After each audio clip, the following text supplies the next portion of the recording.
said I got to say something, baby, hand me the mic. I said I got to say something, better hand me the mic. Somebody hand me a mic, cause I got to say something, so just hand me a mic. When I need to say something, better hand me the mic. I said I got to say something, better hand me the mic. When we were at school, having big feet was like a torturable offence, right? Yeah, I can relate, actually. Yeah, big feet was a torturable offence, right? No, it wasn't, mate. I used to like envy people who had big feet. Right. The size threes over here. In my school, you bought feet. That was the thing. Like, and everybody was bought feet, and everyone was like, so people squashed themselves into little trainers. That was me, actually. Yeah. Me too. So I mean, there was always that point in time when you turned to a size 6, but you still wanted the 5.5 because they were cheap. Remember? Yeah. And as a result, my feet got to about a size 9 when I was about 15. But I wouldn't let them grow any bigger. So I just said, I've just made my mind up that I'm going to be a size 9 and never stop wearing them. And your toes are like that now. Basically, yeah. That's what they do in China and stuff, right? Or Japan. I couldn't comment. No, honest, it's a true thing, right? Big facts. Yeah. Jamie will check this out. Why don't you, Jamie? So in Japan, you know, geishas or wherever they come from. Yeah. Them like, them countries. Yeah. You know what I mean? So wherever geishas come from, they all have very dainty feet, like little size 1, size 2s. And what am I Googling here? Geisha's feet. Geisha's feet. Geishas. A geisha. Size 1 and 2. So I'm going to tell you the story. Right? So geishas, very cruel. And children's feet are bound, like they're wrapped up in bandages as they grow. Right. It's not wrong to keep fair. the feet small. I'm a fountain of information. Full of knowledge. It's thesaurus, mate. Fuck. Jeez. So geishas' feet get bound, and so when they get older, they have tiny little dainty feet. So they look good. Pig's trotters. Yeah. Yeah. God, they look. No Mine way. actually look like that. Hang on. Expand on this, Daniel. So why is this exactly? Well, I was, but just saying. Just Go on. That look. All right, mate. I'm intrigued now. Looks like that character from SpongeBob. What's it called? Squidward. Yeah, it does, doesn't it? So they look. In the Oriental cultures, I don't know which one it is. China's or Japanese. I think it's Japanese, right? Geishas are a big, iconic national thing. It's Everyone a big knows deal. A geisha, yeah. A geisha. That's the one. You know what a geisha is, Southpaw? Please educate me. It's them ladies that you get in that Japanese restaurants, and they have that white face paint on. Ah, yes. Have you seen them? I do. And they're like, it's very honourable to be a geisha. And the children's feet, when they're like going, like they know they're going to be geishas when they're little girls, and they bind their feet with bandages, and they stay in the bandages as they're growing up, and it keeps their feet tiny. So when they grow up, they have these tiny little trotters, and it makes them very dainty when they walk. Wedges. Yeah, geisha's feet, man. But I had a pair of Adidas Superstar. Do you know when they were like big back in? I'm talking early 2000s. Right. Really nice pair of white Adidas Superstar. You remember Fred Durst from Limp Bizkit? Mm-hmm. He had a pair. So I also had the New York Yankees red cap. Did you? Remember that? Yeah, Backwards. That was me at school. Oh, you're a bit of a skater boy. Oh, I was a skater boy, yeah. Like it. And I got bullied. Well, I didn't get bullied. I got the piss taken out of me for wearing these huge Superstars. Guys, really skinny legs and these massive Superstars, size 10. Yeah. Well, I've dropped down to a 9.5. You rejected the 10. So yeah, my feet are crippled now because of it. Well, you know too well then. You faced the big feet. That's it. Pandemic, Pandemic. yeah. No, it was a thing, man, at school. Yeah, big feet. It was torturable. It was. Yeah. It's always sort of stuck in my mind, you know. That's it. But yeah, bad feet. Southpaw, what size shoe are you? Size 8. That's pretty big, actually. Average? Is that the UK average? I think so. Yeah, I mean, for a man of my stature, size 8 feet should tell you everything, boys. Big socks. Yeah, big socks. Absolutely. But yeah, listen, there's your knowledge on geishas for the day. Don't say we don't bring you anything. Southpaw, we rolling? We are rolling. We are rolling. Well, this is nice. Today it is a return guest. It is Darlington's fat loss and confidence expert, is what I would call him. Mm-hmm. We are honoured to be joined once again by Mr. Michael Purdie. Thanks for inviting me back on. I really enjoyed last time. We enjoyed it again. Yeah, it was good. Good fun. How is the business? Booming, actually. Things are going really well. And considering the time of year when most people press pause on the goals, things seem to be going quite well. A mutual friend of ours, Mr. Ben Bude, yes, is a recent joiner. He's doing well. He's doing well. Me and Southpaw were talking about this. So with Benny, he lives a very interesting life because he's nocturnal almost. Yeah. Yeah, he lives this life where he has like 2 hours sleep, up for 2 hours. Very strange existence Yeah. at the moment. Yeah. I think it's a chapter in his life. I don't think it's permanent, but for now, that's how it is. How are you plying your trade and magic around that?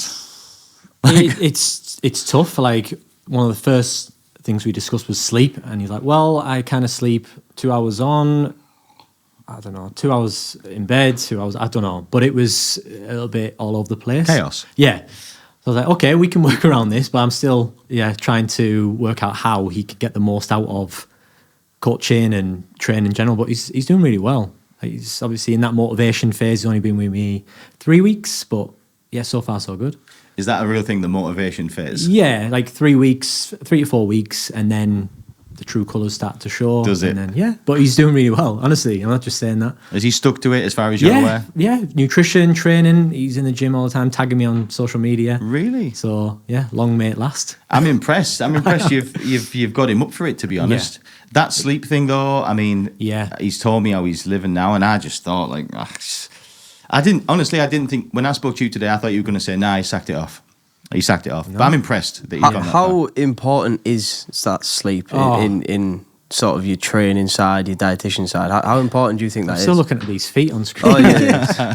I'll take the little feet down. Yeah, sleep is so important, and I'm saying that, but I'm not sleeping the best at the moment. That's only because I've got a 9-month-old baby girl, and she is very inconsistent when it comes to sleep. Naturally, that's just the way it is. But I've accepted the fact that sleep's going to be crap for the foreseeable. But yeah, if you can, you have to prioritize sleep. If you're in a position to do so, in a position to sleep 7, 8 hours plus, then do it, because you're missing out if you don't, and you're really going to affect your day-to-day life if you don't.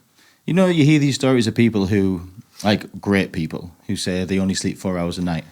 Tell me that. What's going on? Is this a myth? Some people are, born that way, and they can get by, I suppose. But if you're that used to sleeping 4, 5, 6 hours a night, if you're used to that, then you don't know any different, do you? But it's until you sleep, like, right through for 8 hours, and you think, God, I was actually sleep deprived without realising it. And people get by with things like caffeine, don't they? Just to keep the levels, topped up energy levels. But the crash, obviously, that comes with it, it's like crazy. But yeah, it messes with like cognitive function, and you just get brain fog, don't you, when you don't sleep properly. Totally. And then your mood is just up and down. And then obviously performance in the gym, nutrition adherence, that's a big one, especially with clients. Like if they don't sleep properly, that really does affect their adherence to stick to the nutrition. In where that you want to eat shit, basically. Yeah, well, it's the leptin and ghrelin, the sort of out of sync, and it forces you, it encourages you to eat comforting foods. Yeah. When you don't sleep. I can attest to that, if that's the word. Yeah. Yeah, I find that. But on the other hand, you know what? I'm probably guilty of this 6 hour thing. I'm like a 6 hour, not through choice, just life. Yeah. You know what I mean? It just never happens. But what I have noticed is, I call it the big sleep. On a weekend, you do a big sleep, right? I don't have a little girl, so I can have the big sleep. And when I do the 8 hours, I find getting to sleep the next night is a nightmare. Right. I think I'm used to, when I get into bed, I think I'm used to being exhausted. So you hit the quilt, woof, gone, Yeah. Yeah. But if I've had a good sleep the night before, I'm not saying I don't sleep, but like I do know there's like a 10, 15, 20 minute period where you're like, yeah. Interesting. Well, if you can stick to a consistent sleep and wake up schedule, that's obviously going to be much better for you. And like circadian rhythm comes into play. And what's a circadian rhythm? so it's your body's clock. So you could naturally, I could go to bed at the same time each night, let's say 9 o'clock, that would be nice, most nights. And then if I was to set my alarm initially for say 5, my body would just get used to that. And then I would wake up without needing an alarm. I kind of do that anyway in the summer, right? Because, natural light and things. But in the depths of winter, which we're approaching, obviously it's dark most of the time, isn't it? So it's not quite the same. No. Yeah. Do you think it makes a difference? Like, okay, this 7 or 8 hour sleeping window. Yeah. Do you think it makes a difference, like, when that is? So, like, okay, if somebody works nights, for example, Yeah. does it still work? Can they do the 8 hours in the day and they still feel as thingy? I guess so, but if it's like shifts where it's inconsistent, that can't be good for you. I mean, I'm not 100% clued up, but surely trying to sleep during the day and then getting up for work, and then if you, I don't know, have days off and you can sleep normally, that can't be good for you. No. Shifts are evil, aren't they? Crazy.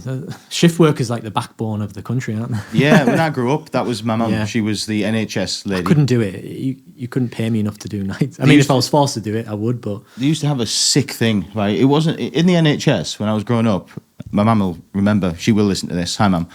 When we were growing up, it wasn't... This is how sick they were. They didn't give you... You probably know your mum was an NHSer. Like, they didn't give you a week of earlies, then a week of lates. These shifts would be different. So... At some point in the week, a couple of times, there would be the dreaded late into the early. And the late into the early means you finish at 10. If you're the ward sister, you're not getting off till 11:15 because you've got the handover to do. You walk through the door at 11, you're back at work at 6. You've got 2 kids. Like, you got no, you got no chance. It's hard. Life's done. Do you know what I mean? Like, a lot of my clients are shift workers, and hats off to them. That's difficult, Gross, especially when innit? there's kids involved and you've got tons of responsibilities. Like, that's just... And like routines, everything, right? With training, like I'm getting into a rhythm of it. I was telling you before, like I'm trying to go like 4 or 5 times a week, and I go to work, then I go to the gym, then I'm eating at a certain time, and it's all falling into place. My body's getting used to it. But falling outside of that routine, I love training on a weekend because there's no rush. I can go slowly around the gym, but I couldn't imagine switching between training at 6 o'clock in the morning to 6 o'clock at the night within working lates and earlies. I can't imagine. So how are you even trying to educate your clients on, like, right, okay, this is a method? Is there any tricks or traits that you're recommending? I always say, like, let's sort of manage expectations. Like, if, for example, you would like to train at a certain time and you can't, you just have to accept it for what it is and go, right, okay, I can train. I always say map out your week ahead. If you obviously you know what shifts you're going to do, provided there's no overtime and someone calls in sick. So I would always say, right, let's train this time, this day, stick to that schedule if you can.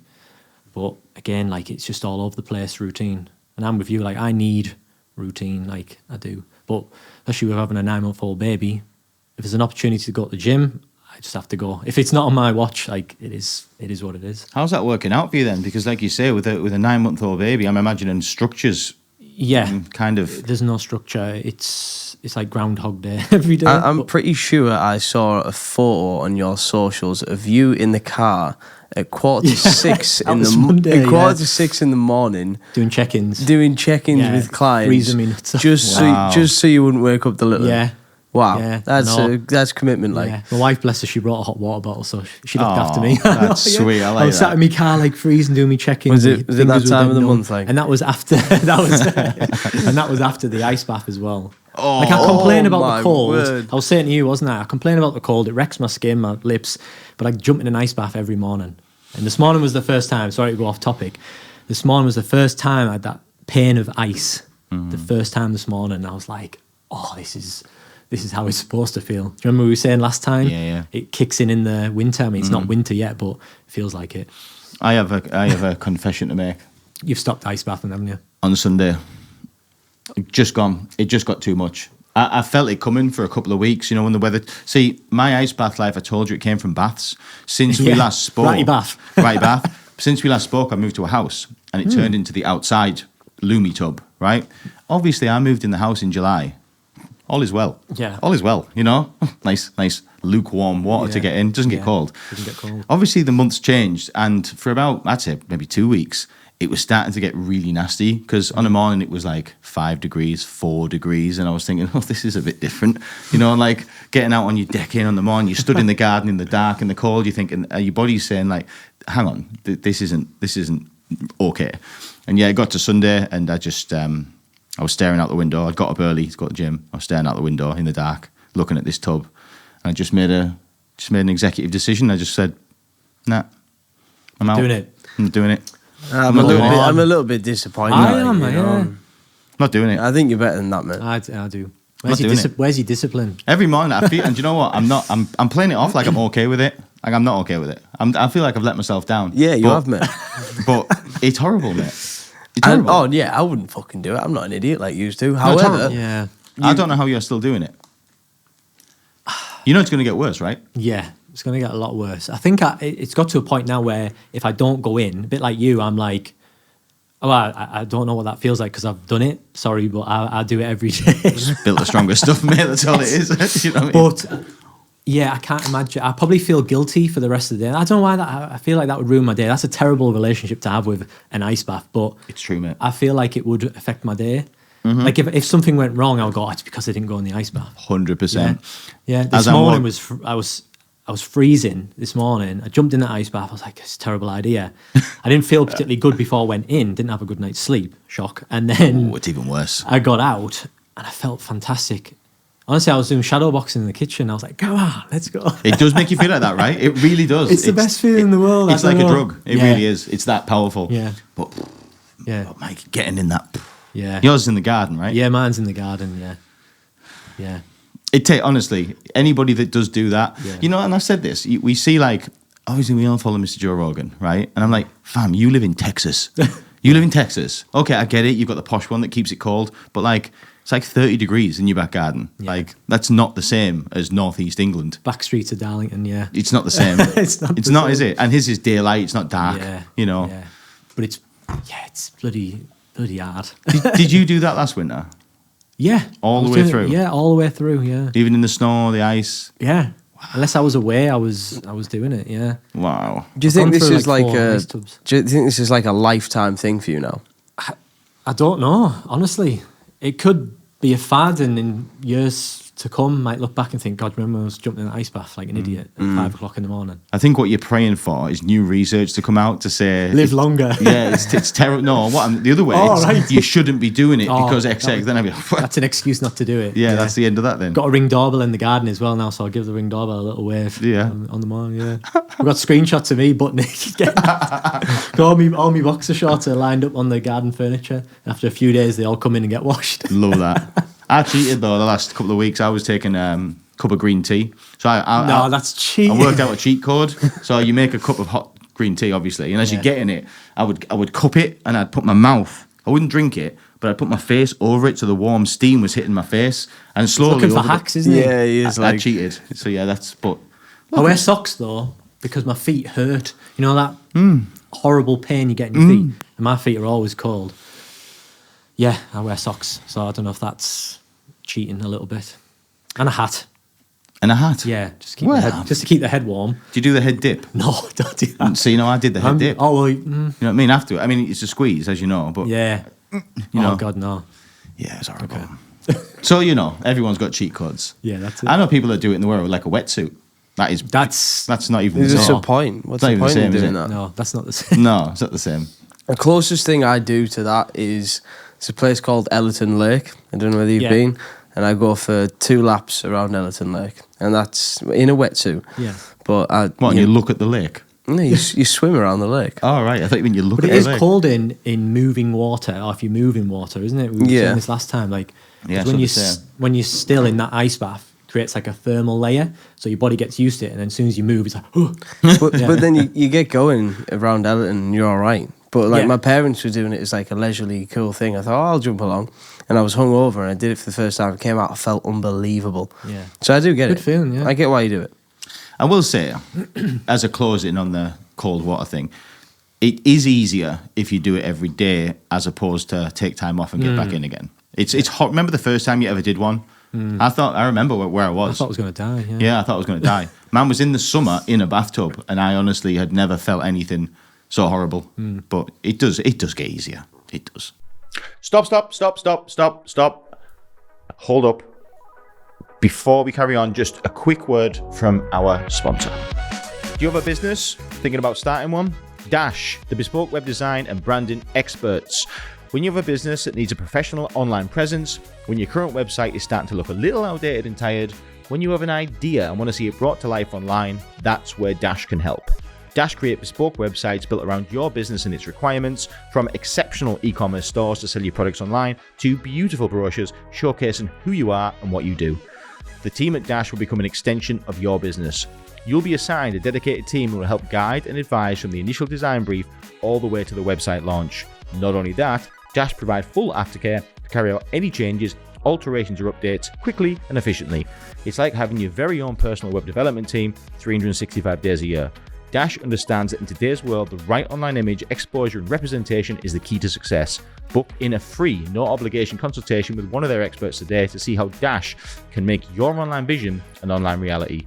Just visit www.dashmedia.co.uk or search Dash Media on Google to find out more. Dash, the bespoke website and branding experts. So, I guess, mate, you've got some tips for people. We're about to hit a festive period. Yeah. Lots of drinks, lots of chocolates, lots of nights out, lots of all that social events, all that good stuff. We love it. It's comforting. It's nice. It's Christmas. We're English, you know. What tips can you offer people out there to, shall we say, damage restrict, you know? Well, I would always say, look at December as a whole, right? Realistically, how many social events or opportunities to overindulge or get hammered, whatever. Look at those and think, right, okay, let's say the average person has 7 social events. Is that fair to say? Maybe more? That's quite a few for me. Okay. That's quite a few. One for me, Christmas Day. Yeah. And then decide what's worth like kind of indulging, or the days you don't have any plans, I would take advantage of those days. So make sure you train, make sure you stay within your calories or whatever your way of tracking food may be. And then be okay with having those social events because, like you said, it's an opportunity to spend time with family, make memories. That's way more important for me than to stay on track with your training nutrition. I would say so, just for the month of December. So look at your calendar, 7 events, but outside of those events, there's no reason why you can't stay on track. So let's say there are 7 events. That's like 20% of the month, really. Yeah. Pretty much, yeah. But people, unfortunately, they write the year off from now. I've had people say, look, I'm not invested in my goals until the new year. That's fine. But for me, it's a wasted opportunity. Think about how you'll feel come January. Yeah. Okay. If you do the work now. I see what you're saying. So even if people have decided that, let's call it 7 for argument's sake, they're going on these 7 sessions, you know, hell on's going to happen, drink, who knows what else, complete chaos.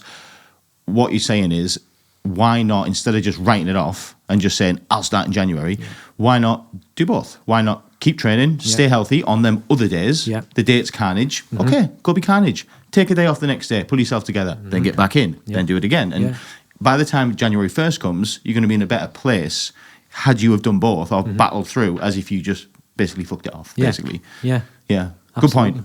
Yeah, because unfortunately people do think there's no point in trying. But look, it's a small percentage of the month, really. Really, in the grand scheme of 20%. things. And even if the year before wasn't the best, even if you were to improve that by a small percentage, that's still better than the previous year. So that's a huge win, isn't it, for a lot of people? Pretty much. So, and then you can look at calorie banking where you save some calories for social events, but I don't think that approach works because it creates like a bad relationship with food, with alcohol.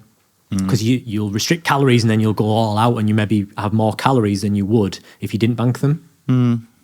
What's obviously I'm a non-drinker, but I do appreciate that most people do drink at times. What do you think's like a balance that like when is too much? Like what's the rule of thumb in your opinion? And it is just an opinion. What in terms of drink? Like how much drinking is okay and how much isn't okay? Well, if it affects your next day, I always say, well, that's kind of something you want to minimise. Right. If there's a few drinks, yes, it'll affect your sleep, whether you admit it or not, because alcohol will just like sedate you. You think, oh, great night's sleep, but it's just a sedative. Right. So you won't have quality night's sleep going through all of the stages. So, yeah, obviously there's a cut-off, isn't there? If you get absolutely hammered, you're going to be a mess for days, especially as the older you get. When you're young, you can just crack on, can't you, the next day? But when you get older, I mean, I don't really drink, so it's hard for me to comment. But do you never drink? Occasionally. I will be drinking on the 14th of December, my client night out. That's the only time of the year. When you drink, do you get spannered or just have a few? Naturally, I just get hammered really easily and I just talk crap. Right. So I drink like once or twice a year, maybe a couple on holiday. But yeah, every Christmas I'll get together with my clients and have a few drinks. Some Right. Prosecco, maybe. Some Prosecco. Pushing the boat out. Get a bit silly. Yeah, a bit silly. Is there any alcohol that you'd recommend? Because I love a pint. That's my thing. I love a pint of Coors or a pint of Madri or a pint of Moretti. Now, that's very calorific as far as I know. Is there any pint that you'd recommend, or is there a certain type of alcohol you'd recommend? I know it's like vodka, lime and soda. Yeah, Is like that- your slimline tonics and your 0-calorie cokes and things to go with whiskey, gin, vodka. And then you've got your low-calorie beers. Like I think Coors is quite low in calories compared to a Foster's or a Carlsberg. Again, I'm not too clued up. I've got loads of cheat sheets with alcohol recommendations, like calorie swaps that I send to my clients if they're ever in need of, some help with that. But I always say set boundaries around drink. Obviously, things can go a little bit pear-shaped when they've had a few drinks. Like, sod it, that because your brain just takes over when you've had a drink. Oh, yeah. Yeah. You're not in control anymore. You're not in control at all. And then obviously, alongside the alcohol, you've got the excess calories via food. You'll go for a takeaway. Even if you've been out for a meal, like an Indian with a group of friends, then you go on the drink, you'll still have a takeaway after that. What's all that about? Legends. Yeah, Legends, that's yeah. like, it's serious. So- you do some damage that night. Yeah, I would always say if you can set some boundaries around alcohol. So it is better anyway to drink like vodka lime or Yeah. things Yeah. like that than a pint of Yeah. whatever, something creamy. But it depends. Like, I'd always say, well, what do you want? Do you want to choose a drink you're not particularly going to enjoy or feel like you're missing out? Or do you want something that you would normally pick? Well, if that's the case, then can you have less?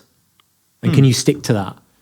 Or can you order halves but then get the piss taken out of you for ordering half? Do you think like okay, got like it just came at me. Yeah. If you go out, right, the purpose is to get smashed, right? If let's say, okay, you're a group of lads. Or you're wanting to get smashed? Yeah, let's All say, right. okay, I'm picturing myself. I'm a client of yours, Yeah. right? I've made some progress. Yeah. Christmas is coming. Yeah.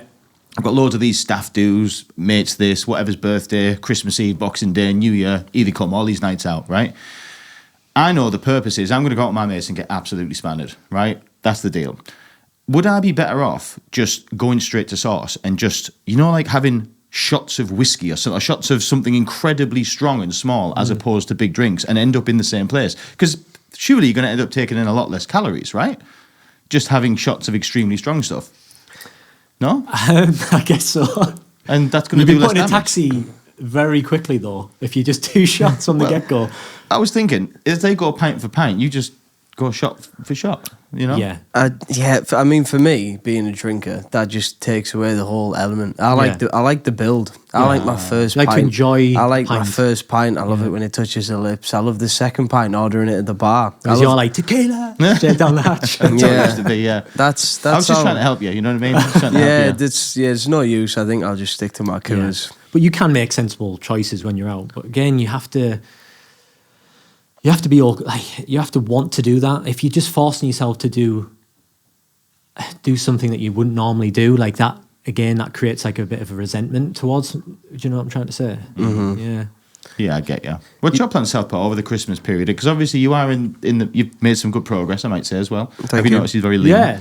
Shredded. What's I the wouldn't quite say that. I'm getting there. big progress though? Yeah, good. What's your plan? Because you, like you say, you like to have a social drink and stuff. Are you? I'm a drinker, and my family are very social people. Mm-hmm. So there's many. 7 would be lovely. I think we're looking more to 10 to 12 social events this month. Right. So it's going to be very busy, and I think I'm just going to try and train as best as I can. Now, one thing I've done, I find it interesting with what's happened with me recently with trying to train more and trying to be in better shape and trying to eat better.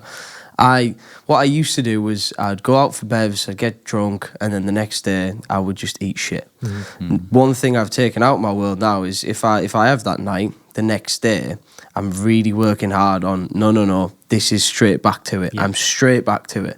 Normally if I go for drinks on a Saturday, Sunday's another cheat day, and then I'm back on it on a Monday. Now I'm just straight to it on the Sunday. Yeah. That's the approach you want. That's what I'm going to try and do and stick to, that I have been doing this month. But I wonder why that is, that people, well, obviously they're hungover and they're wanting to treat themselves. But have you got any tips, Michael, for people wanting to try and get straight back into that routine over this festive period of, like, yeah, okay, I went out for drinks last night, I feel shit today. Is there anything that you'd recommend that, is there like a certain tablet you Like take? motivation or something, Yeah. Well, you want to control your environment. So you said there the next day, make sure you've got stuff in that's going to be, I guess, it's going to help you stay on track with your nutrition. So if you, let's say you went out, got smashed, had a takeaway, whatever, next day, there's nothing in the house. Are you going to go out your way to the supermarket, go to the supermarket, buy some, I don't know, fresh produce, eggs, whatever for breakfast, cook the eggs, have the eggs? Are you going to do that? Or are you going to go to McDonald's and get a whatever? We know what's Yeah. more likely. Yeah, exactly. You know. So control your environment. So make sure you've got stuff in to set you up for success the next day. Movement, you mentioned about getting out, working out, whatever. I'd always say get out in the fresh air. Hydrate as well. Electrolytes is really important, especially if you're hungover because you're dehydrated. And don't, I mean, you can do this if you want, but I would advise trying to not sit on the couch all day and watch Netflix because, again, you'll be like, oh, I just fancy some chocolate. Just fancy your takeaway. Just try and keep moving, and then in a few days' time, you'll feel better again. Yeah. I guess in short, for me, I'm really just going to try and train as hard as I can to outweigh the shit that's going to have to come. And there's no way I can go to a social event where there's tons of bevs and not have a This pint. is it. And I wouldn't expect clients to be like, no, I'm not drinking. I'm like, they can do that if they want, but I wouldn't expect them to do that. Oh, my coach says I'm not allowed to drink. I would never expect clients to miss out. No, it's on- difficult. Like you say, it excludes you from. It's Yeah. probably not healthy. And in No. another way, okay, No. drinking's not healthy, but excluding yourself from social circles and it's not healthy. No, it's not. You- And but all move- the Movement is spreads. key. Yeah, exactly. The spreads that are on at these events that some that I'm going to, like Yeah. there's Buffets. there's one in particular that I know I'm going to go mental at, and it happens every year, and it's in between that period of Christmas and New Year, Right. and it's like a glam party that we all dress up for, go in like tuxedos, and it's a family friend, and they have an amazing house, and this spread that she puts on, it's laid with actually all right things Yeah. like salmon and like prawns and.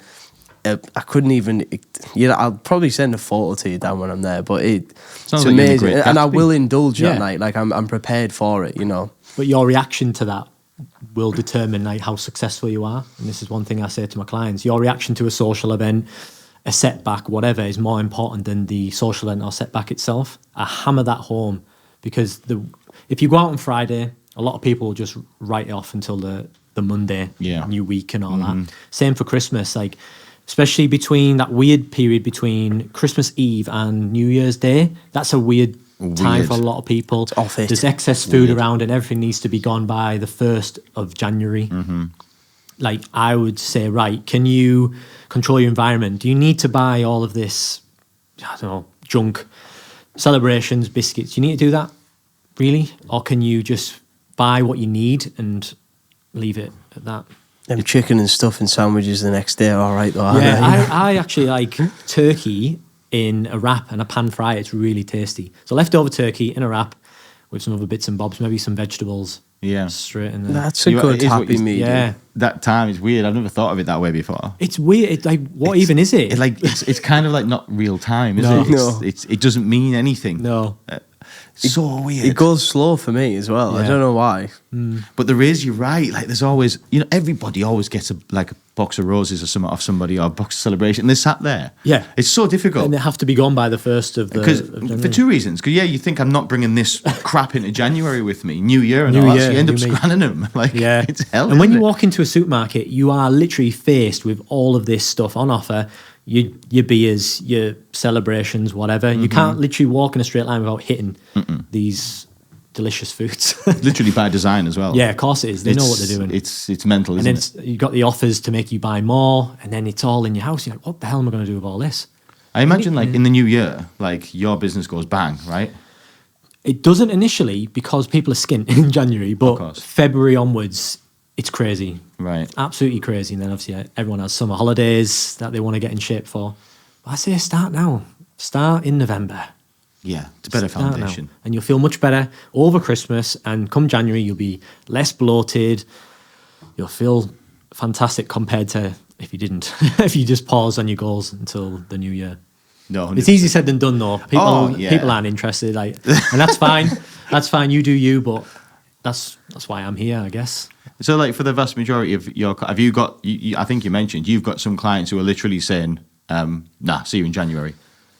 Yeah, well, I've got two camps, right? One camp, I'm trying to encourage them to do less over Christmas because they're a little bit obsessive. So they'll try to train every single day, and they'll try to track calories even over Christmas. And I said to my clients last year, if I find anyone tracking calories on Christmas Day, like, they're in trouble. Like, Right. oh, okay. So some clients need to do less, interestingly, and then the other camp need to do more compared to last year. So maybe move, because you mentioned movement. That's super important over Christmas.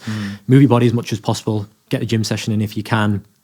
Control your calorie intake, and just set some boundaries, I would say.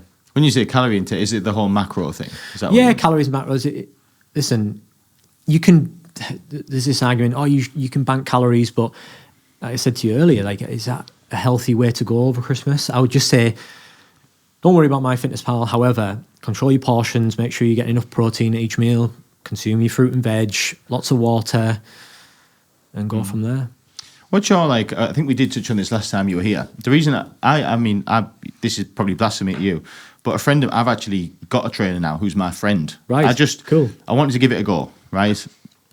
I found myself in a rut where, probably the opposite rut to some people, where some people aren't doing anything.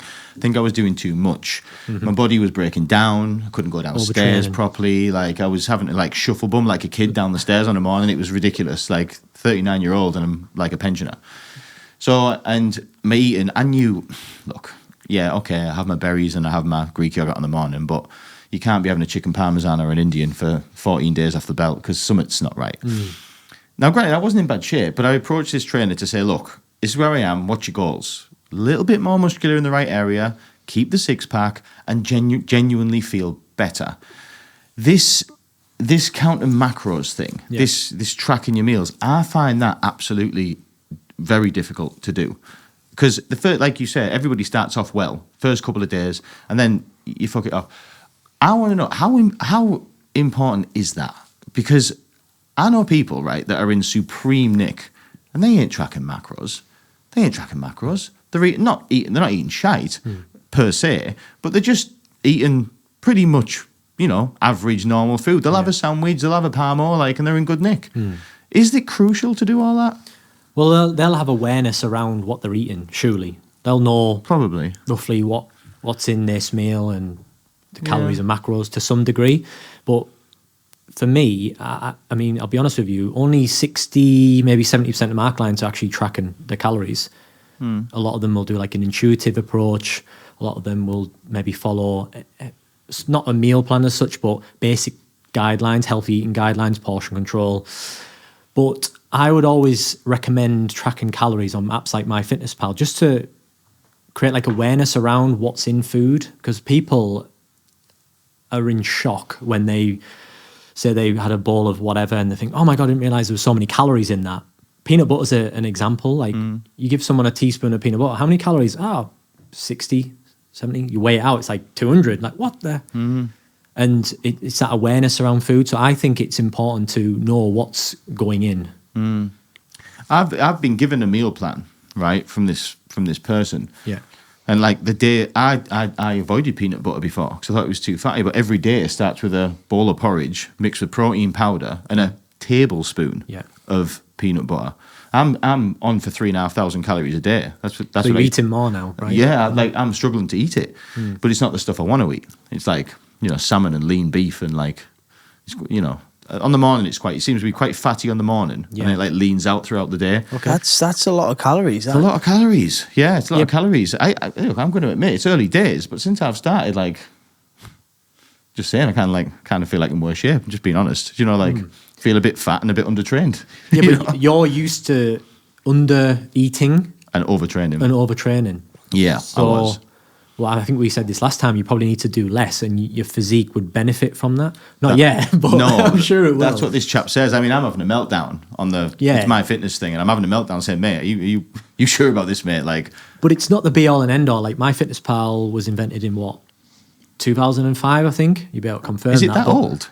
Yeah. Jesus, I thought it was I a think new it was thing. 2005, I think. What? And people were definitely losing weight or controlling their calorie intake to some degree before then. Right. So it's not this, you know. Yeah, holy grail. 2005, very good. spot Well, on. here's the thing, like, you like a good point you've just made. Like, look at Arnie and Co. They didn't. It was the 70s. Yeah, they didn't track the calories by MyFitnessPal, did they? I mean, were steroids kicking about then? well, when Arnie was 100%, yeah. Were they? Yeah. All the way? Steroids have been around for centuries, I think. Yeah. Was it? But yeah, look, I'm pretty sure the word macro wasn't invented in the 1970s. Or I'm pretty sure they weren't on it. So, It yeah, seemed like well, they were just eating eggs. They'll have been aware of that. Obviously, protein was like King. it was excessive amounts of protein. Mm. But now, obviously, your protein's arguably the most important macronutrient, and your fiber is like up there as well. Mm. But people need to be aware of what's actually going into the bodies. Like, and when I don't say to clients, right, you must track for the foreseeable on MyFitnessPal. I always say, give it 2 weeks. If it's not for you, cool, we can look at another approach. But just for them to have a look at a plate of food and think, right, that's X amount of calories, I've got my protein on there. And especially as they get into it and they say, I don't know, work away, they can look at a meal and go, going off my knowledge, I think that's roughly X amount of calories. So it's that awareness. It's not obsessive unless it gets to, you know, the extremes. I've been in that place where I've been literally everywhere I went, I was like, right, what's the calories? Even going for meals out, asking the kitchen what the calories are. That's just an unhealthy way to go. It's too much. Going around people's houses. This is the bodybuilding days. Going around people's houses, going, right, what did you put in there? I need to know the ingredients. Have you got the packaging? Scanning the packaging because the barcode, you scan the label and find out what the macros and calories are. That's just not a healthy way to go. No, you must have an obsessive streak in your day. Yeah, to be somewhere in there. there. You Not must- anymore. no. I don't track calories. I haven't tracked calories for a long time, but I am aware of what I consume because I'm on meal preps at the minute. Been on fresh the meal preps for quite some time, a year. Big up fresh. Yeah, The only thing with these meal plans, right? And you know this whole MyFitness thing, tracking, yeah, right, okay, get it. What I found, and I bet you this is the same for a lot of people, and this will be twofold. This will be one, why people stop tracking, Yeah. and two, why people stop doing the diet. When this chap gave me the thing, right? He said, okay, here's the crack. There is an app, and there's loads of meal options on there, right? And he said, you need to be eating these macros. So much fat, so much carbs, right there it all is. And he said, to get you started, here is a day meal plan, Yeah. right? So it was, it was fair. It was 2 options for breakfast, 2 Yeah. options for tea, right? Fine, okay. Off I trot, right? So for the first week, I'm combining these things, right? I'm having but human nature. A week later, I'm sick of eating these things now, right? And then it's like, now the game changes. Because if I don't want to eat this mapped out by the book, know exactly what, right? And I was doing it. I was eating exactly what you said, putting it into the app, and it was hitting exactly what you said. Well, all within 50, you know what I mean? It was brilliant, exactly. But then you're sick of that. And you're like, you look at like the app and there's all these other meal options, and I'm like, yeah, they all look nice, but how do I know how much of each I'm supposed to eat? And I'm thinking, the only way to do this is you are literally, as you've just sort of mentioned, you are literally going in this anal obsession like of, right, there is so much weight of this and you're working it out and that's got that much in, and like it ends up being this big mathematical plan, and like in the end you get, and that's where I am now. I haven't quit yet, but I'm at the point where I'm saying, here, like, fuck this. Like, I ain't doing this. Like, it's too much. it's too hard. much. It's hard. But food companies, I believe, I might be wrong here, but they're allowed like a 20% leeway. So if they say, right, this item's got 122 calories in, they're allowed like a buffer either way. So Right. you might think I've hit me calories spot on. You know, it's a Right. 0, hit me calories. But you might be out by 30 to 100 calories. You just don't know that. Right, so it's not exact anyway. No, I would, and again, I say to clients, don't work to exact numbers because that sets you up for failure straight away. Work to targets, and you know, as long as you're roughly within your calorie range, your protein range, fiber, fats to a degree, you're good to go. It's just so difficult. It's very difficult, and this is it's why all right. clients struggle. If you go to Michael Purdie saying, right, you know, working exclusively with you every day, right, today you're having this. Tomorrow you're having different stuff, this. Every day providing a variation of stuff. You're never getting bored. It's all stuff you like. Great, it can work. but who's got the money or time for a full-time Michael Purdie Yeah. to be in their house every day? Do you know? It's just not feasible. And this is what I expect. That's why a lot of people can't do it. Can I ask you a question? Have you got people that you've been with long-term, I mean, a number of months, 6 months even, where they have consistently tracked their macros every day and trained? Yes. Big respect to these people. And these are the people who fall into the camp over Christmas where they need to do less. Right. Are you with me? I've got to meet these people. I need some motivation off these people. I'll give you a list of Please names. DM me, whoever you are. Yeah, and Help. but no, I think with some people it's just their nature. They just feel like they have to hit their goals. And I've got a challenge going on within my client community at the moment, a November challenge. A bit like 75 hard, but my version. It's not as harsh as the 75 hard. What is it? So it's like stay within your calorie goals, no takeaways. Like it's quite restrictive, but it's just a fun challenge. There's like a Amazon voucher at the end of it for the winner, whoever has the most yeses. And and they obviously trying to follow it. And the leaders at the moment, believe it or not, are the ones who are in MyFitnessPal daily. Right. Yeah. Huh. You know these people who have they're like almost military with it. Are they mixing their food up every day? Are they just eating the same thing day after day after day? Yeah, I mean, it gets to a point where you get that good at tracking. Obviously, the more you do it, the better you become. And they just experiment all the time. And I'm always updating my resource hub. I've got loads of example meal guides. I've got a meal plan template so you can come up with your own without actually bumping everything into MyFitnessPal. So I've got multiple options for clients. So there's something for everyone in there. Right. So it just giving them as much information as possible, and they obviously can take the information and put together their own meal plan to some degree. Yeah. Yeah, it just to me seems so difficult. I mean, the whole tracking thing, I'll be completely honest. So I started with Cameron Hardy on the 1st of October on Fit to Fight. And it's been great. And honestly, big ups. That training plan that he provides me every week's been amazing. He's a good lad, Cameron, isn't he? Yeah. But when I first started, he was like, right, okay, so here are your macros. I'm going to read them out. So calories per day, 2,039. Protein, 139 grams. Carbohydrates, 243. And fat, 57 grams. So that was me, completely different to you, Dan, to try and strip and to try and shred down a little bit. I'll be honest, I did it for one day. And I couldn't, I've got an obsessive personality where I thought this is going to grab hold of me in a bad way. Right. So I thought, I'm not going to do that. And I have done the whole intuitive thing of going on every day and just I don't mind eating chicken and rice and salad every night. And I'm pretty sure you're under eating in calories though. You tell me what you're eating and I'm pretty sure you'll be eating less. I'll be doing calories. a porridge in the morning, ideally with a banana if I remember to bring it to work. Then on for lunch, if I've meal prepped, it'll be chicken and rice, and on an evening it might be steak or salmon with rice.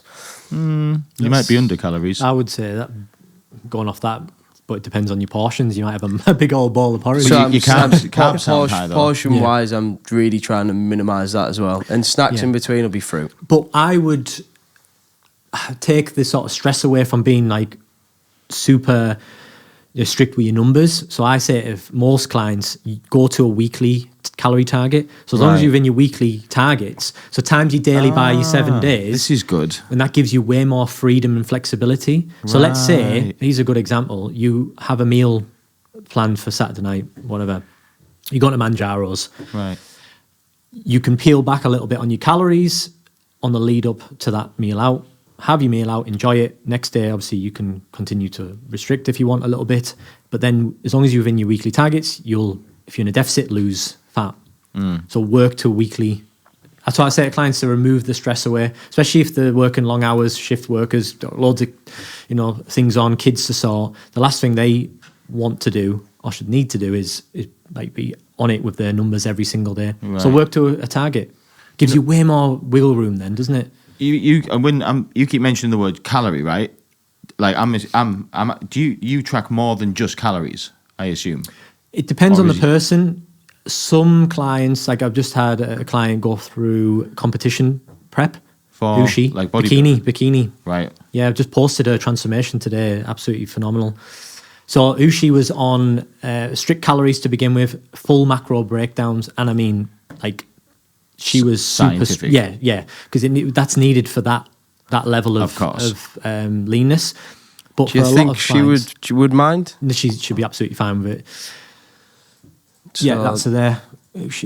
Yeah, What, she went from that to that? yeah. Jesus Christ. So That's to get good- to that good going. bikini level, like a lot went into that. Her body fat looks very low. It's very low, yeah. And she probably, to place in that competition, probably could have pulled off another £4, £5, believe it or not. So, Gosh. yeah. But that was our first competition. It's the first time I've ever took a client through that. And obviously that's her first ever competition. So we'll be doing it again, but a leaner and a bigger version. How was that whole process for you? Was that quite intense? Hard, very hard. Like, and it brought back a lot of like negative emotions bet from it when did. I did it. And I was there on the day in Hull, watching everybody, gaunt faces, extremely shredded, with the rice cakes, and I was just like, oh God, it just brought back some bad memories. But I was so proud of what we achieved on that day. And initially I was a bit like, oh, is this a good idea? But then as we got into it, I wanted to see it through and get her in the best shape ever. And she's absolutely buzzing with the outcome. That's astonishing that she went. I mean, she was in decent shape anyway. Yeah, she trained, but she wasn't getting the results. I put it in the caption there. This was 2022 when she was in that. So it's been a long time. So this is 2 years in the making. So we did a photo shoot initially, and then we were like, look, you're in a good spot to jump on stage. You've got all of the right attributes to compete. I assume she's not only doing that, I assume she's training as well. Training hard.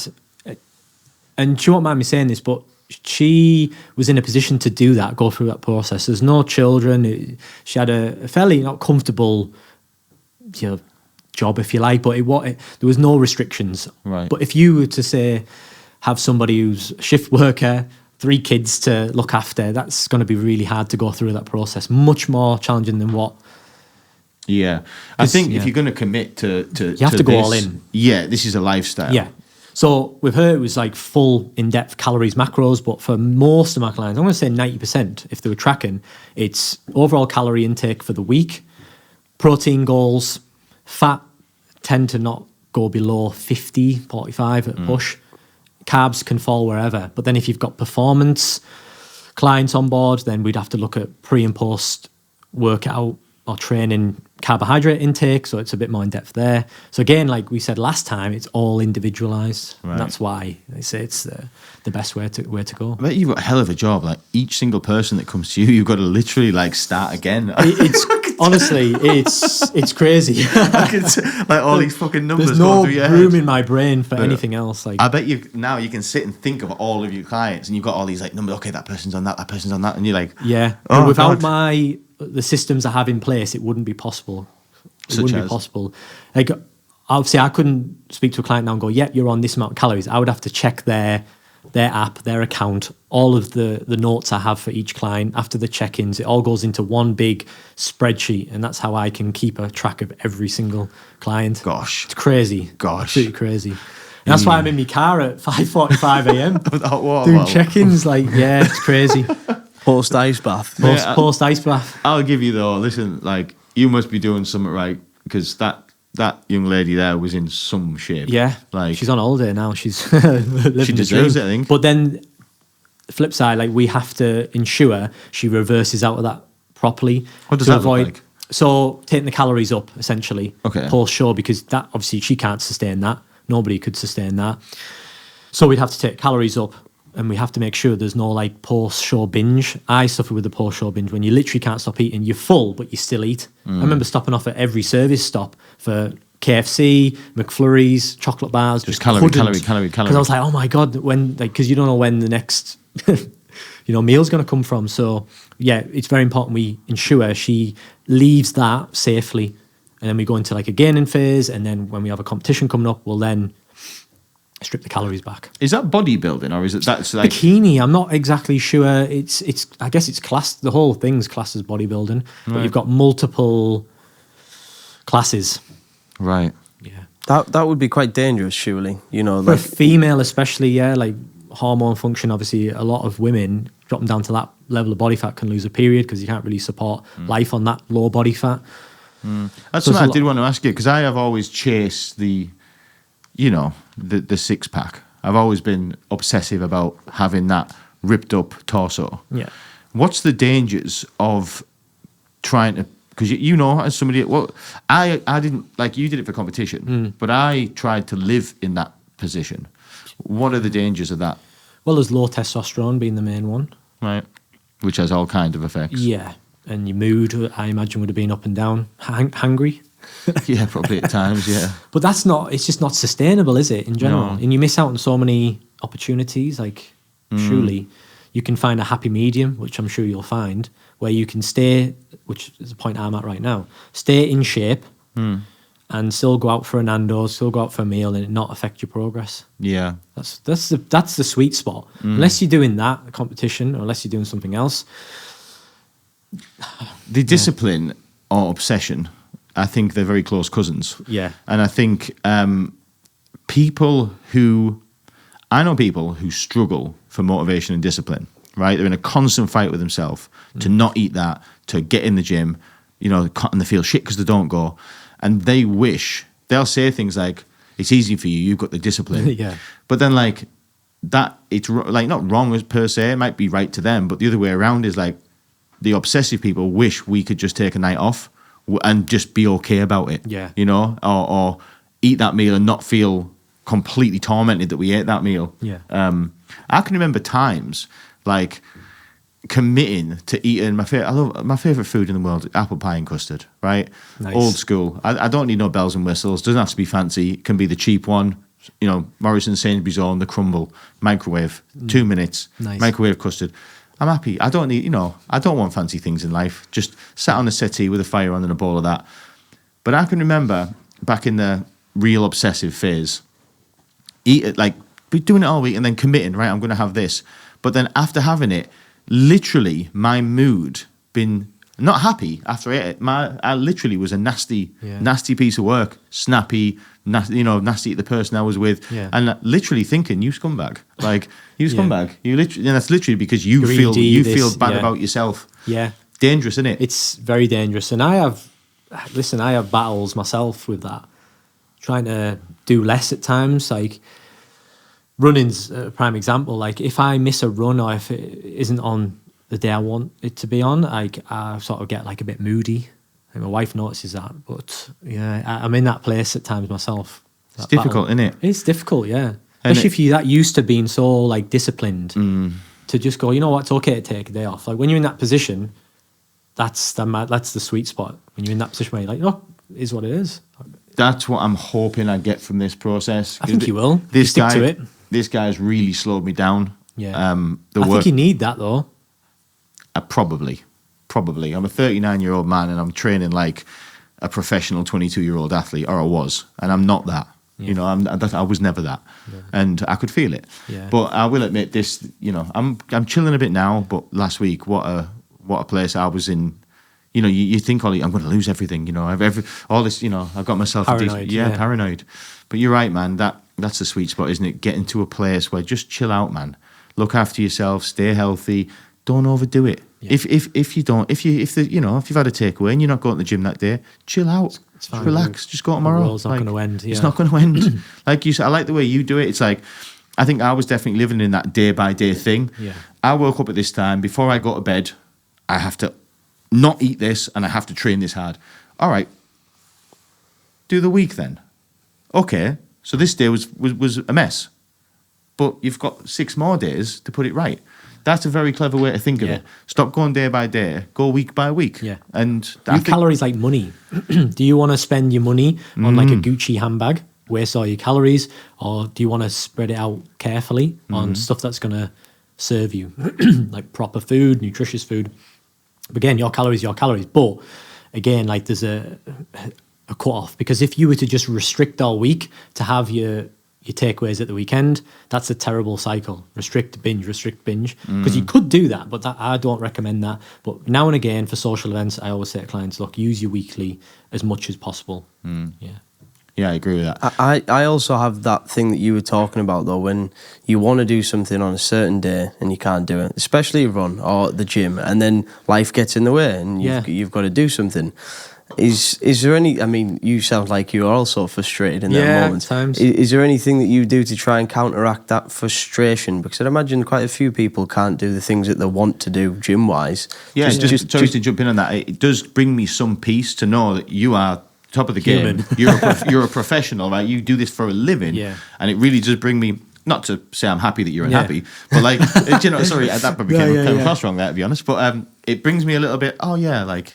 He's human too. He feels this. Yeah. If he misses his gym, he gets irritated. Yeah, I like that, but don't like that. You know what I mean? Nobody's perfect, and you'll see people online. The influencers will be like, "Go hard every day," David Goggins style, and are they really like that behind the scenes? And people should open up a bit more about their struggles. Like this is something I'm working on myself.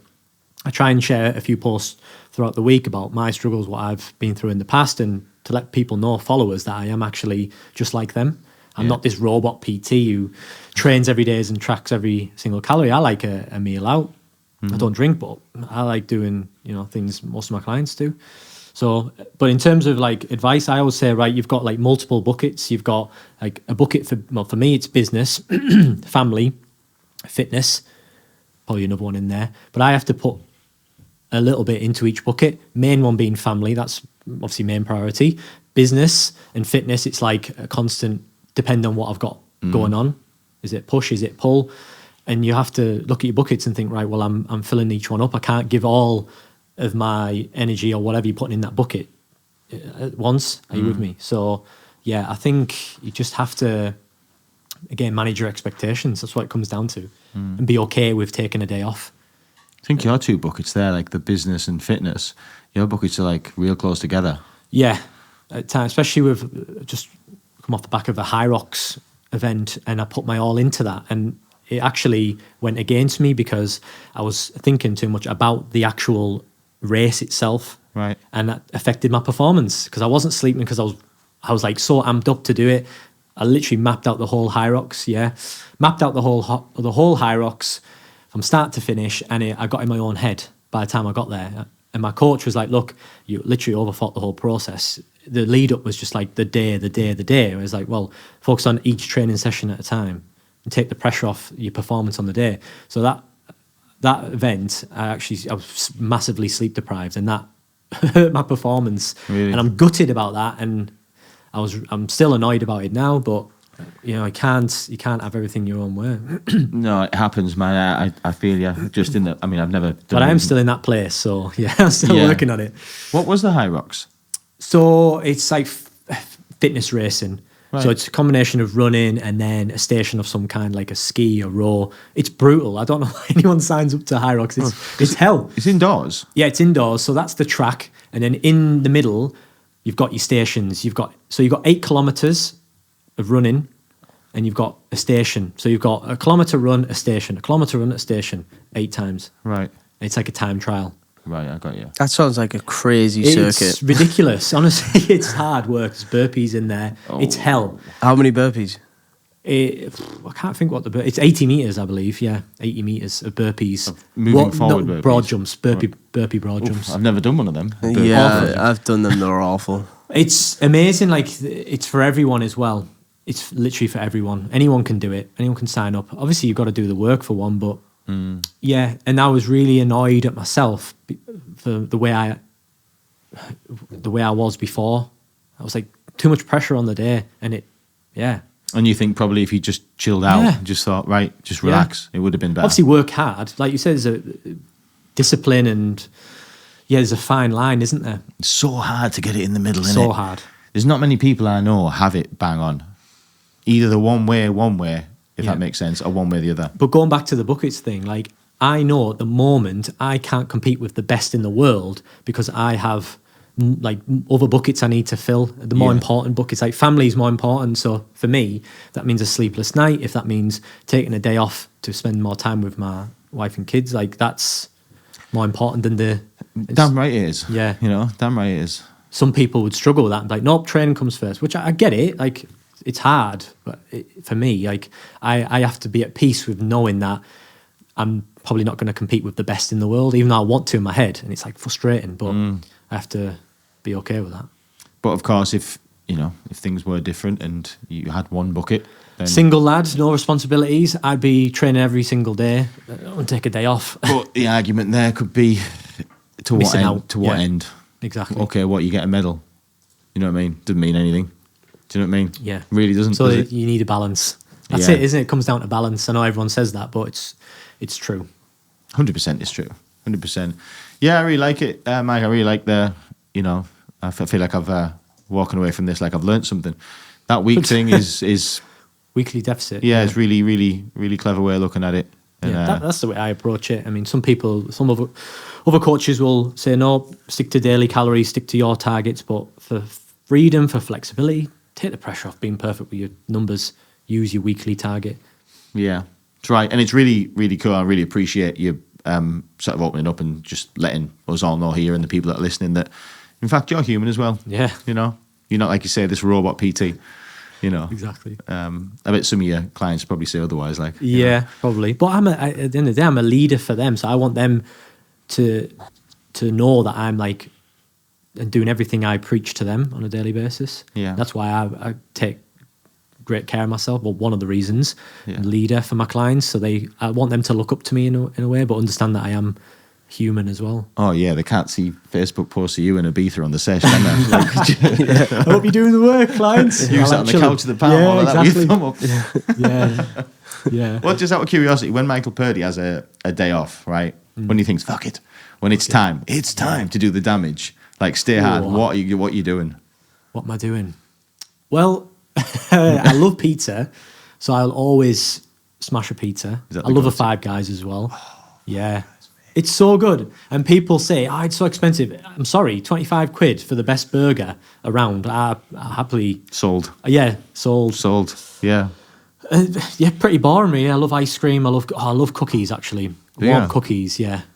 Yeah, that's an ultimate binge for me. Is it? Yeah. What a day that is. It's a day. There's no structure. There's no structure. Just anything goes, I guess. How often do your days come? How often? I don't know really. I don't really have a cheat day as such. I'll go out for a Nando's once a week, happily. But again, you can stay within your calories from eating a Nando's, can't you? Of course you can. I mean, at the end of the day, like, I've had Nando's that is basically lean chicken breast. Mine's so basic, boring. Lean chicken Yeah. breast with the sweet potatoes. Like, Yeah. it's a healthy meal. Yeah. Okay, it might be cooked in some crap, but apart from that, Yeah. pretty good, right? But I don't really have like a fuck it day as such. I don't know, not really. I'll have what I want when I want, Yeah, when yeah. I want it. But yeah, I can't remember last time I had like a real off day where I just went, because that makes me feel absolutely disgusting. Totally. Yeah. I don't believe in a fucking day, but I'm okay with a fucking meal. Yeah. I'm okay with that. If you've got up, you've had some fruit, you've had your veg, and then you've had a takeaway. Yeah. Okay. You've been to the gym that day, you're going to go the next day, you're going to eat healthy next day. Yeah. All right, no worries. Yeah. It's not going to affect you. Yeah. Chill. Exactly. I believe in that. It's true, right? What was I going to say there? I had some. Oh, yeah, diets again. Yeah. I'm going to ask you about this. Again, this is just now my interest. We are going to sign off soon. Okay. Diets. We touched on this last time you were here. Yeah. But I want to recap on this, right? My diet that I've been put on has a lot of carbs, right? Things like porridges and there's bread, believe it or not. Bread was the antichrist for me. Like, I always thought, no, Love bread. we do not eat bread. Good bit of sourdough. Yeah, so like toast and eggs, like that's in the diet. And it's like, I always thought that was eggs, fine. But like, are we sure that that's okay? Because there is a lot of people talking about this carnivore diet. Like, It's crazy. Like, such a minefield online, isn't it? do you know this spike, right? I'll tell you what happens to me now. And before, I was having like Greek yogurt and berries and stuff. And now I have this porridge. And honest to God, after I have that porridge, half an hour, this crash I get, it is crippling. Like, I can't, my eyes feel like they're shutting. Like, Want I'm to go like, to bed? I'm like, my eyes are Yeah. rolling and I'm just like, Yeah. like slow, like Yeah. nothing moves. And it's like, it's a complete like spike Yeah. or something. Like, are we sure this is what we should be eating? Listen, carbs are your main energy source. So I would Yeah. encourage you to consume carbs. You're going to have a way better session if you trained with some carbohydrates in your system. I'll give you that. Energy-wise, through the roof. But with a bowl of porridge pre-train, again, that would make me feel like I want to go to bed. Like I don't have a lot of carbs on the morning. I'm more productive with less carbs on board. High fats, high protein breakfast, loads of water, a bit of caffeine. That's me for most of the morning. But you need your carbs for your energy. Right.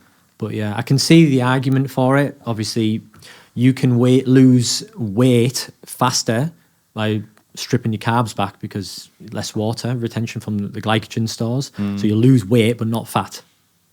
And carbs for me are very important. Like you'll get people talk about insulin and all this. So that's the job of insulin and to transfer the glucose without going too sciencey. But saying carbs are bad, saying they spike, that's the job of carbohydrates, spike. But obviously there comes a crash afterwards. So I think carbs are very important, but unfortunately people try and put you off carbohydrates and say, but they always have an agenda as well. They're always looking to sell something at the end of it. If they say you shouldn't consume carbs because, and they'll have an agenda at the end. Oh, you need to buy my product, which is a keto product. Oh, funny that.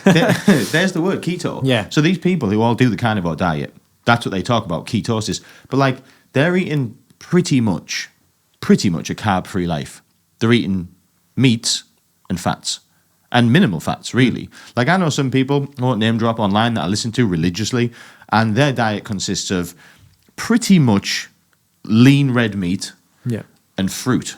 Yeah. That's pretty much what they're eating, the occasional egg here and there. But they're full of energy. They have no brain fog. They are super performers in life. Yeah. Like, where are they getting their carbs from? Where's their energy coming from?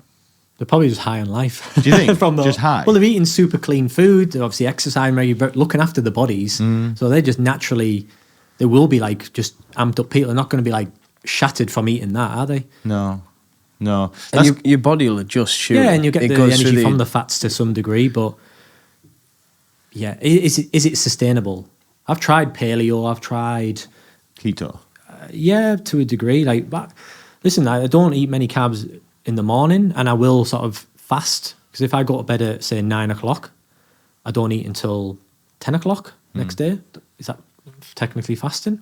Technically. Just delaying my first meal, really, and I feel better for doing that. Yeah. So again, it all comes down to: is it sustainable? Slimming World, is it sustainable? If it is, cool, crack on. Can you adhere to it forever? crack on. Every diet, at the end of the day, if you're looking to lose weight, if you stick to it, and you lose weight, it's because you've been in a calorie deficit. It's as simple as that. No matter what diet you put on this table, calorie deficit, calorie deficit, calorie deficit. Simple as that. Yeah. If you lose weight on Slimming World, it's because you're in a calorie deficit. You didn't realize it, but you were. Yeah. There's no like other thing. It's calories. Yes. Calories in, calories out. 100%. And like these people who are on like carnivore diets and stuff, like, yeah, of course.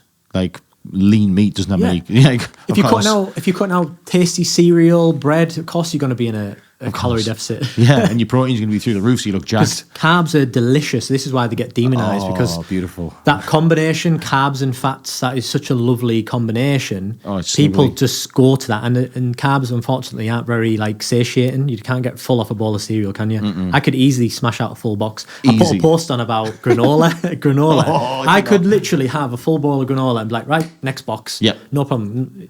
But it's very hard to get full from carbs unless you have like a potato, which is like, I think it's highest on the satiety index, which will keep you fuller for longer, for less calories.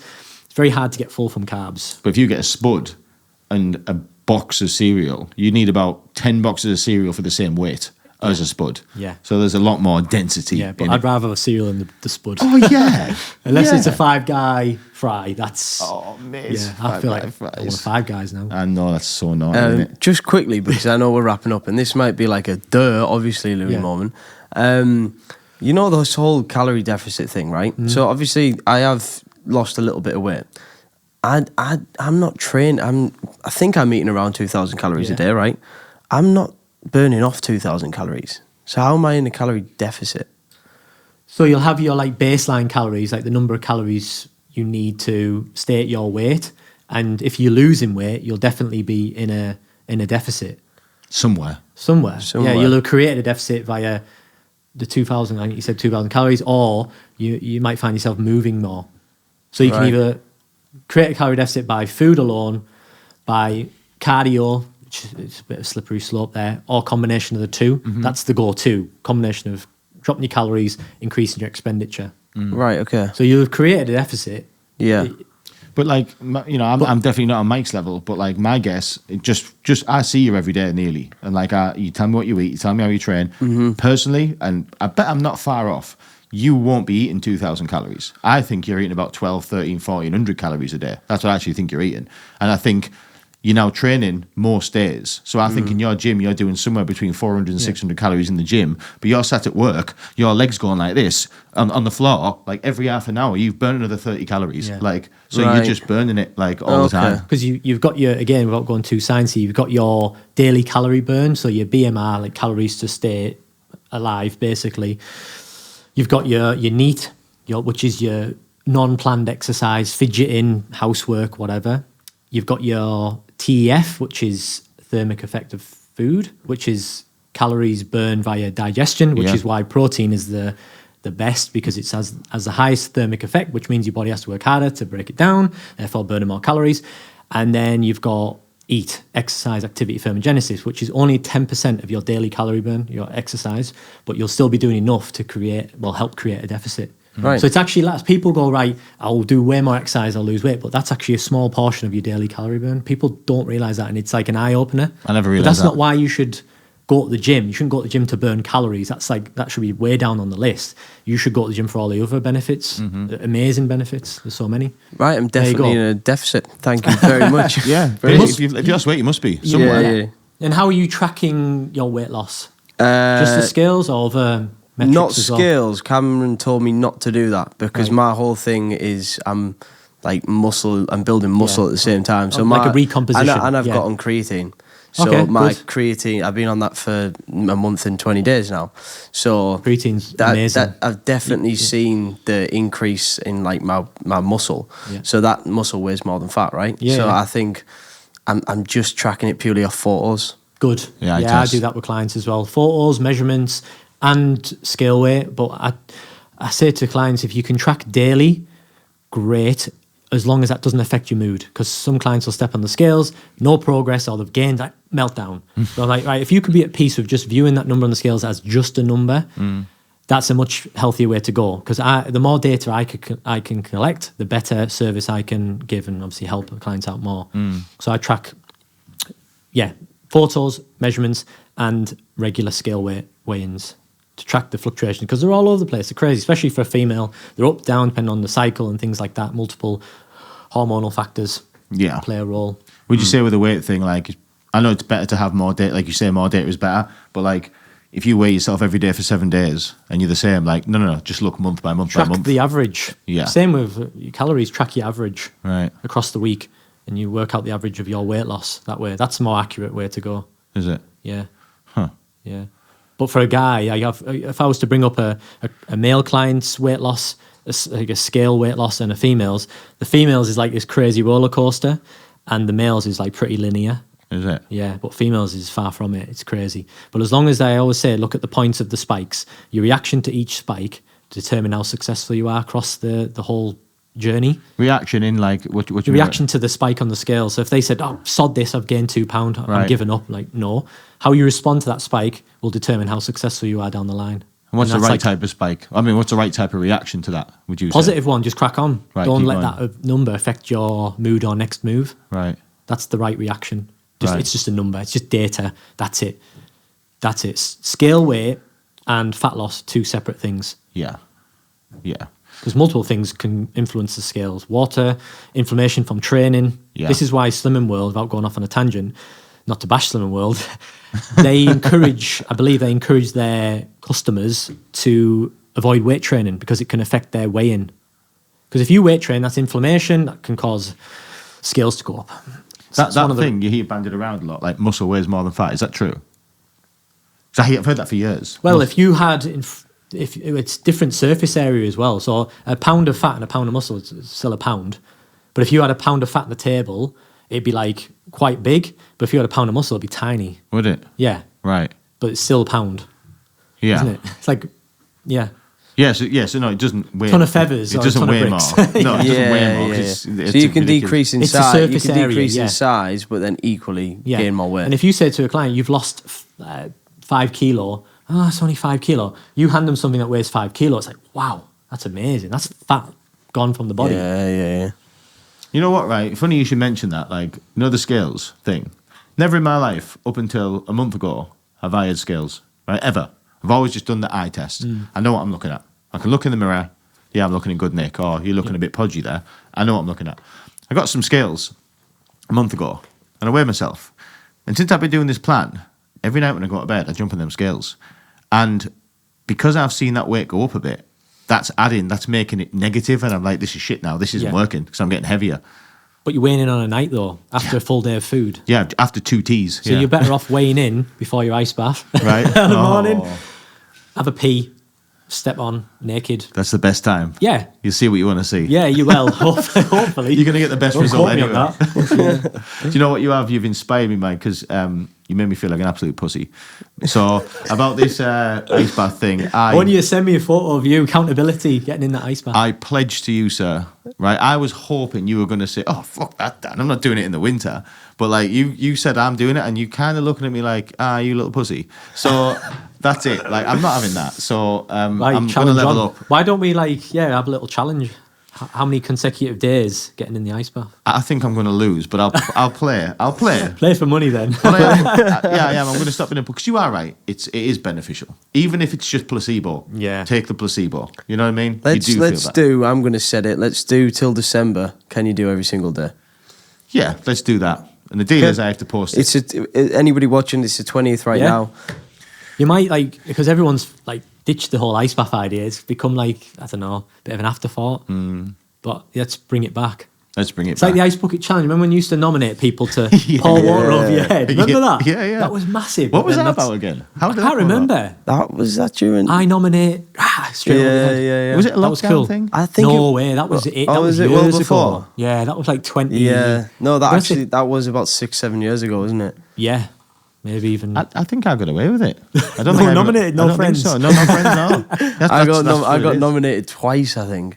Yeah, There was a 5K during lockdown. Remember, you had to nominate 5 people. I did that. Did you do that? I did that one. Lockdown. Oh, I and didn't you get only it. allowed out once a day. I didn't get that. And that was your 5K. Your 5K.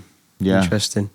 Well, listen, mate. Thank you so much for the knowledge. Is there anything we missed? Tell us, what's going on in the future with Michael Purdie? What's going on? Just the same, trying to help as many people as possible. I mean, 2025 is going to be crazy. I've got so much planned for clients. Got client photo shoots. Maybe another client stepping on stage. Who knows? Really? Yeah. Hyrox is, I've got plenty of clients interested in Hyrox.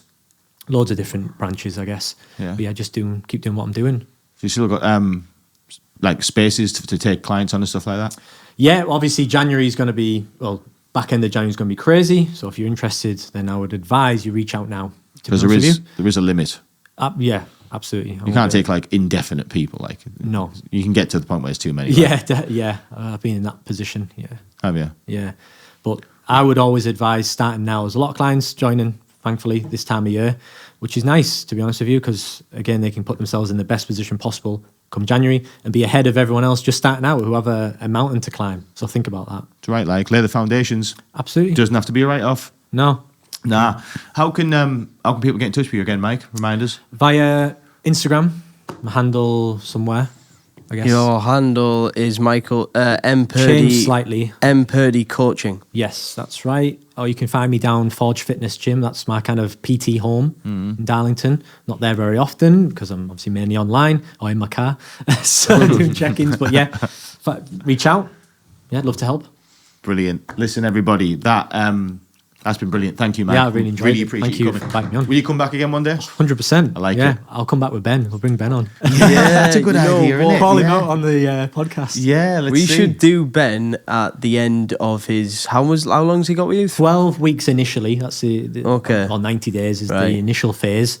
Yeah. You know, I have high hopes of Ben because actually, I know Ben's he's, he won't mind me saying he's let himself go a little bit. He knows he has, because of his He lifestyle. actually said that himself. Yeah, I know. he won't mind me saying that. But Ben is actually he's actually he's an athletic person. Like he's massive on sport. Like I've played like sports with him before, and he's very good. He used to be that guy, like constantly never moving. So I think Ben's going to have a hell of a reaction to this.